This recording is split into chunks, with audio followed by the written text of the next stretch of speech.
Bonjour, je m'appelle Sabrina et j'aimerais te raconter mon histoire.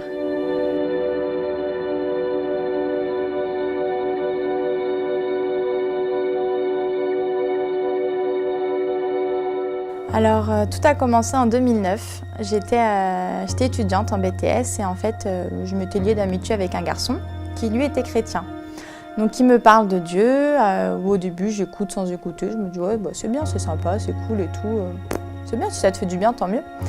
Et puis, je me lie un peu plus d'amitié avec lui, jusqu'à ce qu'on devienne un couple, comme on dit. Et au bout d'un an, je commence à me poser des questions. Mais qu'est-ce qui fait que tous les dimanches matins, il se lève avec autant d'assiduité pour aller à l'église? Je trouvais ça louche, en fait. Alors une fois, allez, je me lève, déterminée. Allez, je vais aller voir ce qui le rend si heureux tous les dimanches matins. Première fois, grand bouleversement. Alors là, j'ai pleuré pendant 1h30. J'avais l'impression qu'on racontait ma vie. Je me suis dit, oh là là, il y a eu un coup monté et tout. Il a envoyé un message au pasteur pour que je puisse me convertir. Je sais pas, je trouvais ça louche. Et puis du coup, de temps en temps, j'y allais jusqu'à ce que je me rende compte qu'en fin de compte, j'y allais tout le temps. Mais pour autant, entre-temps, notre vie avait évolué et on s'était installés ensemble. Voilà, il y avait un pied dans l'église et un autre pied en dehors de l'église. Donc c'était ma vie à ce moment-là, en tout cas. Été 2012, ma grand-mère tombe gravement malade. Elle a eu un cancer et puis on a retrouvé un corps après derrière des petites traces, des petites taches pas gentilles. Bien évidemment, je me rends là-bas, je passe du temps avec elle, je prie pour elle aussi. Et à ce moment-là, isolée, on va dire, du monde, de mes habitudes, de mon train de vie, quand je prie, je sens vraiment un appel de Dieu. En fait, je me sens vraiment attirée. Et pendant toute une semaine, je me sens vraiment travailler de l'intérieur et j'entends comme une voix qui me dit « Mais si tu crois en moi, tu me pries, pourquoi tu suis pas ce que je veux pour toi dans ta vie? Pourquoi tu viens pas à moi tout simplement ?» Et ouais, je me suis mangée comme une claque en fait. J'avais l'impression qu'on retirait un voile de mes yeux et que c'était la première fois que ça y est, je voyais les choses. Et j'étais super déterminée, je dis mais c'est pas possible en fait, mais c'est ça la réponse, c'est lui que je dois suivre et tout, c'est ça qu'il faut dans ma vie. Et je me suis sentie super forte et puis après j'ai vu ma vie et je me suis sentie super faible. J'ai dit waouh, là ça craint par contre, de retour à Paris, comment je vais pouvoir gérer ça?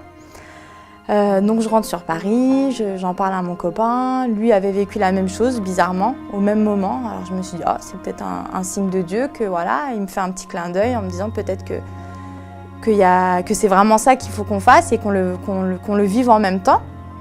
Donc vu qu'on vivait en couple, on s'est séparés, séparation de la chair en fait. Je suis retournée chez ma maman, lui chez ses parents. Et au fur et à mesure du temps, on s'est rendu compte qu'en fin de compte, c'était pas ça en fait. Ni lui ni moi, on était faits l'un pour l'autre, mais peut-être que je l'ai rencontré juste dans ma vie pour qu'il me parle de ce Dieu qui a changé ma vie. Tout simplement.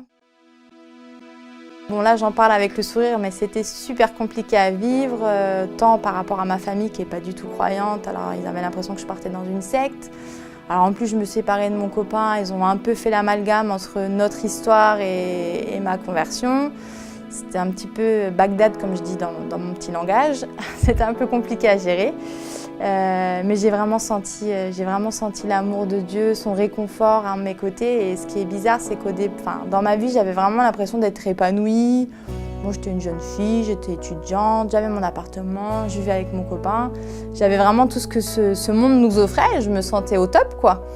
Et puis finalement, quand j'ai juste pris cette décision de suivre Dieu, j'ai eu une paix, une joie que je ne peux pas vous expliquer. Les mots n'arrivent pas à expliquer ça. Et en fait, pour la première fois de ma vie, je me suis sentie libérée, en fait. Vraiment libre et j'étais totalement heureuse, totalement épanouie. Et pourtant, tout ce que j'avais durement construit était totalement déconstruit, quoi. Et c'est vraiment, ça a été vraiment le déclenchement incroyable.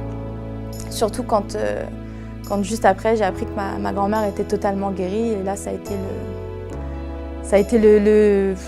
j'ai pas de mots, ça a été la cerise sur le gâteau peut-être.